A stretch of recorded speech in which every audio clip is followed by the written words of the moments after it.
Mic banning सिर्फ एक आदमी नहीं था, वह एक परछाई था। वह सुरक्षा का वादा था। दुनिया के सबसे शक्तिशाली व्यक्ति राष्ट्रपति बेंजामिन एशर के लिए एक जीवित ढाल था। उसका जीवन एक ही अटूट उद्देश्य के लिए समर्पित था, राष्ट्रपति की रक्षा करना। वह राष्ट्रपति के पर्सनल सिक्योरिटी डिटेल का हेड था।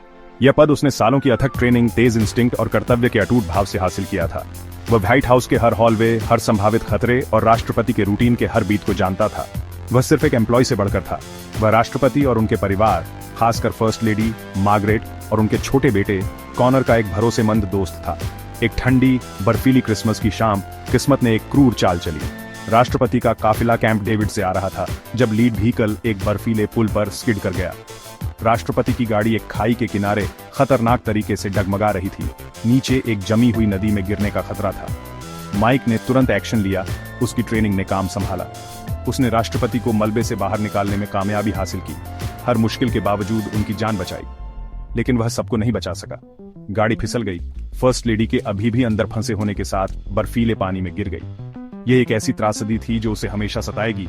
एक पल की विफलता जिसने जीवन भर की सफलता को ओवरशैडो कर दिया। एक्सीडेंट के बाद का समय माइक के लिए एक शांत पर्सनल हेल था। वह ऐसे अपराध बोध से घिरा हुआ था जिसे कोई नहीं हटा सकता था। हालांकि उसने राष्ट्रपति को बचाया था, उसे लगा कि उसने फर्स्ट फैमिली को सबसे गहरे तरीके से फेल कर दिया है। राष्ट्रपति एशर अपने भारी दुख से जूझते हुए माइक का चेहरा और नहीं देख पा रहे थे। ये उनकी पत्नी के आखिरी पलों की एक लगातार दर्दनाक याद दिलाता था। माइक को राष्ट्रपति के डिटेल से सम्मानपूर्वक हटा दिया गया। उसे ट्रेजरी डिपार्टमेंट में एक डेस्क जॉब पर रीअसाइन किया गया, जो एक्शन और उद्देश्य से बहुत दूर था, जिसने कभी उसके पूरे अस्तित्व को परिभाषित किया था। जीवंत, अलर्ट एजेंट अब कागजी कार्रवाई और यादों में खोया हुआ आदमी था। 18 महीने धीरे धीरे बीत गए। माइक ने अपनी नई नीरस जिंदगी में एडजस्ट करने की कोशिश की, लेकिन उसका दिल 1600 पेंसिल्वेनिया एवेन्यू में ही रहा। वह अपने ऑफिस की खिड़की से व्हाइट हाउस को देखता रहता था, एक किला जिसकी अब उसे पहरा देने की अनुमति नहीं थी। वह बस चलता रहा। एक सूट में एक भूत, उसकी स्किल्स बेकार हो रही थी, उसकी आत्मा पछतावे से दबी हुई थी। वह एक निर्वासित हीरो था, एक ऐसा योद्धा जिसके पास लड़ने के लिए कोई युद्ध नहीं था। दुनिया आगे बढ़ चुकी थी, लेकिन माइक बैनिंग उस बर्फीले पुल पर अटका हुआ था। त्रासदी को बार बार दोहरा रहा था। खुद से एक शांत वादा कर रहा था कि अगर उसे कभी दूसरा मौका मिला तो वह फेल नहीं होगा। एक आम दिन जो सोचा भी नहीं जा सकता था वो हुआ। राष्ट्रपति दक्षिण कोरिया के प्रधानमंत्री के साथ एक हाई स्टेक मीटिंग में थे जब व्हाइट हाउस पर एक कोऑर्डिनेटेड और ब्रूटल आतंकवादी हमला शुरू किया गया। यह हवा से हमला के साथ शुरू हुआ। एक भारी हथियारों से lace C-130 gunship Washington DC के प्रतिबंधित हवाई क्षेत्र में दिखाई दी। उसकी तोपों ने शहर के डिफेंस को चीर डाला और व्हाइट हाउस पर गोलियों की बौछार कर दी। सड़कों पर अफरा तफरी मच गई क्योंकि टूरिस्ट और स्टाफ अपनी जान बचाने के लिए भागे। शुरुआती हवाई हमला सिर्फ एक डायवर्जन था, मुख्य इवेंट के लिए एक हिंसक कर्टन रेजर। जब सीक्रेट सर्विस और सेना हवाई खतरे का जवाब देने के लिए स्क्रैम्बलिंग कर रहे थे, तो हमलावरों की दूसरी लहर, जो टूरिस्ट और सर्विस वर्कर के रूप में भेस बदले हुए थे, ने जमीन पर हमला किया। वे अनुशासित थे, भारी हथियारों से लैस थे और टेरिफाइंग प्रिसीजन के साथ आगे बढ़ रहे थे। उन्होंने गेट पर सुरक्षा को ओवरवेलमिंग कर दिया। दुनिया की सबसे सुरक्षित इमारत की परिधि को चौंकाने वाली आसानी से तोड़ दिया। व्हाइट हाउस, अमेरिकी स्वतंत्रता और शक्ति का प्रतीक, तेजी से गिर रहा था। अंदर सीक्रेट सर्विस एजेंट्स ने बहादुरी से लड़ाई लड़ी, लेकिन वे आउटनंबर्ड और आउटगन्ड थे। हमलावर सिर्फ केओस पैदा करने की कोशिश नहीं कर रहे थे, उनका एक स्पष्ट टेरिफाइंग उद्देश्य था। राष्ट्रपति एशर और अन्य उच्च स्तरीय अधिकारियों को प्रेसिडेंशियल इमरजेंसी ऑपरेशन सेंटर में ले जाया गया, जो ईस्ट विंग के नीचे एक मजबूत बंकर था। यह पृथ्वी पर सबसे सुरक्षित जगह मानी जाती थी, हालांकि आतंकवादियों को अंदर से मदद मिली थी। सुरक्षा डिटेल में एक गद्दार, एक आदमी जिस पर राष्ट्रपति भरोसा करते थे, हमलावरों को सीधे बंकर तक ले गया। रक्षा की अंतिम पंक्ति टूट गई। संयुक्त राज्य अमेरिका के राष्ट्रपति अपने शीर्ष सलाहकारों के साथ बंधक बना लिए गए। व्हाइट हाउस अब दुश्मन के कंट्रोल में था, एक ऐसी स्थिति जिसने राष्ट्र और दुनिया भर में डर और अविश्वास की लहर भेज दी। ट्रेजरी डिपार्टमेंट में अपनी डेस्क से माइक बैनिंग ने खबर में इस भयावहता को देखा। उसने धुआं देखा, गोलियों की आवाज सुनी और एड्रेनालाइन का एक उछाल महसूस किया जो उसने सालों से महसूस नहीं किया था। वह अब ड्यूटी पर नहीं था, टीम का हिस्सा नहीं था, लेकिन राष्ट्रपति की रक्षा करने की उसकी शपथ जॉब टाइटल से बंधी नहीं थी। ये उसकी आत्मा में अंकित थी। जब दुनिया असहाय आतंक में देख रही थी, माइक जानता था कि वह चुपचाप खड़ा नहीं रह सकता। वह अकेला था जो इमारत को हमलावरों के लीडर की तरह ही जानता था। उसने अपना हथियार पकड़ा, उसका दिमाग साफ और उसका उद्देश्य फिर से ताजा हो गया। उसे अंदर जाना था। व्हाइट हाउस पूरी तरह से लॉकडाउन में था और उसके चारों ओर अराजकता का घेरा था। ऐसे में इमारत में घुसना आत्महत्या माना जाता था। लेकिन माइक बैनिंग इसे अपना एकमात्र विकल्प मानता था। वह इमारत के रहस्यों, उसके छिपे हुए रास्तों, उसकी संरचनात्मक कमजोरियों को जानता था। ये जानकारी अब देश की सबसे मूल्यवान संपत्ति थी। आतंकवादियों से भरे मुख्य प्रवेश द्वारों से बचते हुए उसने अंदर जाने का रास्ता खोजने के लिए अपने पुराने ज्ञान का इस्तेमाल किया। धुएं और भ्रम के बीच एक प्रेत की तरह फिसल गया। वह अब दुश्मन की रेखाओं के पीछे था। एक कब्जा किए गए किले के अंदर एक अकेला एजेंट, पूरी तरह से अकेला और किसी भी समर्थन से कटा हुआ। अंदर एक बार माइक अपने एलिमेंट में था। अब खतरों से भरी परिचित गलियां उसका शिकार का मैदान बन गई। वह चुपचाप चलता रहा, परछाइयों और लेआउट की अपनी गहरी समझ का फायदा उठाता था। उसने एक सैटेलाइट फोन ढूंढा और पेंटागन में संकट कक्ष से एक सिक्योर कनेक्शन बनाया, जहां हाउस के स्पीकर एलन ट्रम्बल अब कार्यवाहक राष्ट्रपति थे। माइक अंदर उनकी आंखें और कान बन गए।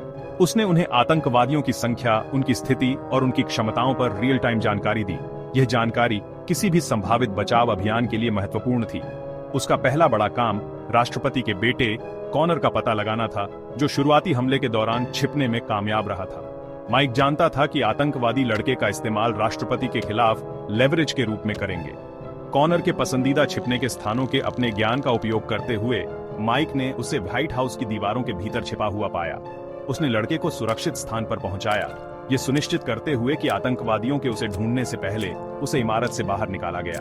यह कार्य सिर्फ एक स्ट्रेटेजिक जीत नहीं थी, ये एक पर्सनल थी। उसने राष्ट्रपति के बच्चे को बचाया था, उस त्रासदी के लिए एक छोटा सा रिडेम्पशन जिसने उसकी करियर और उसकी मन की शांति छीन ली थी। कॉनर के सुरक्षित होने के बाद माइक ने अपना एक आदमी वाला युद्ध शुरू कर दिया। उसने सिस्टमैटिकली और ब्रूटली आतंकवादी सेल को अंदर से खत्म कर दिया। उसने गुरिल्ला टैक्टिक्स का इस्तेमाल किया, जाल बिछाए, ध्यान भटकाए और एक एक करके दुश्मनों को खत्म किया। हर इनकाउंटर जीवन या मृत्यु का संघर्ष था, जिसने उसकी स्किल्स और एंड्योरेंस को पूर्ण सीमा तक धकेल दिया। वह एक भूत था, मौत की एक फुसफुसाहट जिसे आतंकवादी देख या भविष्यवाणी नहीं कर सकते थे। संकट टीम के लिए जो सुन रही थी, उसकी लड़ाई की आवाजें आशा की किरण थी।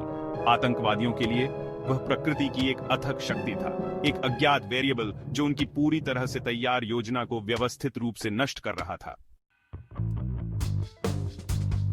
आतंकवादियों का लीडर कांग योनसक, एक प्रतिशोधपूर्ण उत्तर कोरियाई कट्टरपंथी, ने अपना भयानक अंतिम लक्ष्य बताया। वह सिर्फ अपने परिवार की मौत का बदला नहीं ले रहा था, वह पूरे संयुक्त राज्य अमेरिका को अराजकता में धकेलना चाहता था। उसे सेरबेरस तक पहुंच मिल गई थी, एक top secret fail safe system जिसे अपने साइलो में हर अमेरिकी परमाणु मिसाइल को विस्फोट करने के लिए डिजाइन किया गया था। इसे सक्रिय करने के लिए उसे बंकर के अंदर 3 अलग अलग अधिकारियों द्वारा रखे गए 3 कोड की आवश्यकता थी, जिसमें राष्ट्रपति भी शामिल थे। दांव अब सिर्फ राष्ट्रपति को बचाने के बारे में नहीं थे, राष्ट्र और संभावित रूप से दुनिया का भाग्य संतुलन में लटका हुआ था।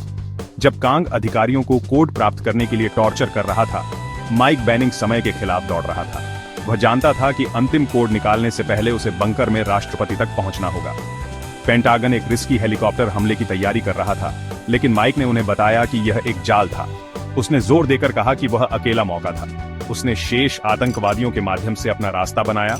एक खूनी और दृढ़ पथ उसे पीईओसी तक ले जा रहा था। वह ठीक उसी समय पहुंचा जब कांग सेरबेरस कोड का अंतिम टुकड़ा प्राप्त करने के बाद राष्ट्रपति को मारने वाला था। माइक और कांग के बीच एक ब्रूटल अंतिम टकराव हुआ। एक डेस्परेट हैंड टू हैंड लड़ाई में माइक ने अपनी पूरी ताकत के साथ लड़ाई लड़ी। यह सिर्फ एक आदमी के खिलाफ नहीं, बल्कि उसके अतीत के गोष्टों और एक विनाशकारी भविष्य की संभावना के खिलाफ एक लड़ाई थी। उसने अंततः कांग को ओवरपावर्ड कर दिया, उसे मार डाला और राष्ट्रपति को सुरक्षित कर लिया। लेकिन खतरा टला नहीं था। सेरबेरस उलटी गिनती शुरू हो गई थी। कुछ ही सेकंड शेष रहते और फोन पर संकट टीम के मार्गदर्शन के साथ माइक ने सिस्टम को निष्क्रिय करने के लिए फ्रैंटिकली काम किया। पूरे देश ने अपनी सांसें रोके रखी जब तक अंतिम संभव क्षण में वह सफल नहीं हो गया। खतरा बेअसर हो गया, आपदा टल गई। माइक बैनिंग व्हाइट हाउस के धुएं वाले मलबे से बाहर निकला, एक डिस्ग्रेस्ड एजेंट के रूप में नहीं, बल्कि राष्ट्र के उद्धारकर्ता के रूप में।